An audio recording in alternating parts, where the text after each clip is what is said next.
So, right now, the entire tech world is buzzing about one thing: the race to build the next truly revolutionary device. And we're not talking about just a slightly faster phone. We're talking about a whole new category of hardware, all powered by AI. And this one little gadget, this bright orange thing called the Rabbit R1, has everybody asking the million-dollar question.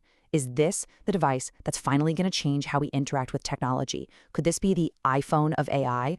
Okay, so to really get why everyone's so hyped, we need to talk about a dream that's been around in tech for a long, long time. The dream of a true digital assistant. You know the one I'm talking about. It's that classic sci-fi vision, right? You just speak, your device instantly understands what you want, and then it actually goes and gets it done without you having to lift a finger.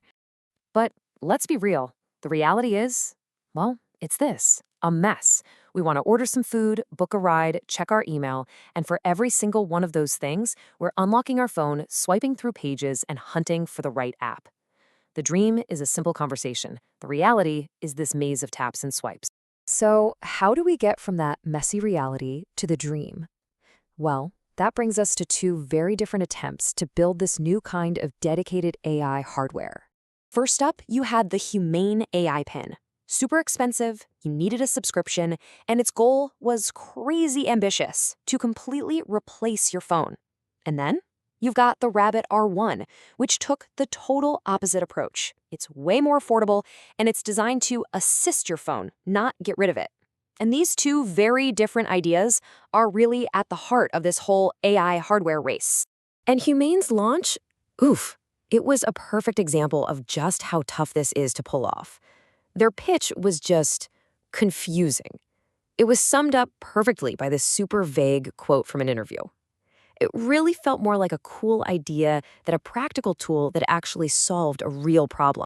But then, Rabbit hops onto the scene, and its whole approach just clicks with people. So what's their secret sauce? What makes it so different? And when I say it clicked with people, I am not kidding. The very first batch of 50,000 pre-orders, they sold out in just over a week. For a brand new device from a company nobody had heard of, that is just insane. So here's the magic trick. The R1 isn't just running on a standard large language model like ChatGPT, the ones that are great at talking. No, it uses what they're calling a large action model, a LAM. The difference? It's huge. An LLM is like a super smart conversationalist.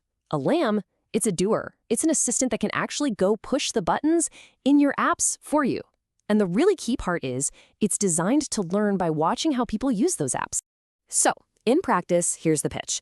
You press a button and see something really complex, like, hey, plan a family trip to London for me, find cheap flights, a nice hotel near the center, and book a rental car. The LAM's supposed to understand that whole request, and then go into your different travel apps and piece the entire trip together for you. No more app hopping. In this vision, it's so compelling that it got some unbelievably high praise. The CEO of Microsoft, Satya Nadella, called the presentation one of the most impressive he'd seen since Steve Jobs launched the original iPhone. I mean, coming from the CEO of Microsoft, that's not just a compliment, that's a massive stamp of approval. But as cool as Rabbit's vision is, there is a huge problem. A giant. Because while they're off building brand new hardware, an AI revolution is already happening, right inside the phones we already own. I mean, just take a look at the new Samsung S24. It is packed with powerful AI that runs right on the device. It can summarize a whole website with one tap, or turn any video you've shot into super smooth slow motion, instantly. And because all that work happens on the phone itself, it's often way faster and more secure. The competition is already fierce. And all this intense competition from the big guys, it leads to this really scary thought. This whole new category of standalone AI gadgets might be dead on arrival, over before it even really begins. Which brings us to it, the single biggest criticism of the Rabbit R1. The elephant in the room, the one question that just keeps coming up, and you've probably been thinking it too. If it's just using my phone's apps, why isn't this just an app on my phone? All right, so where does that leave us? Is this thing a real revolution, or is it just another cool gadget that's going to end up in a desk drawer next to your old MP3 player? Okay, let's break it down. On the pro side, it has some real advantages. It's supposed to be super fast, it's affordable, and it seems way more capable than Siri or Google Assistant. But then you've got the cons, and they are not small. First, do you really want to carry a second device around? And are you going to be comfortable talking to your little orange box in public? And maybe the biggest one is trust. You are literally handing over control of your apps to an AI. That is a huge leap of faith. But wait, what if that's not the whole story?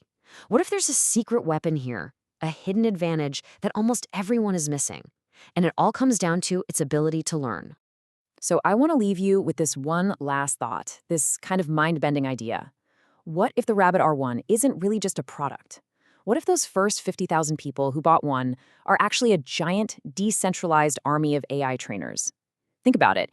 Every time a user teaches their R1 how to use a new app, that knowledge gets fed back into the main system.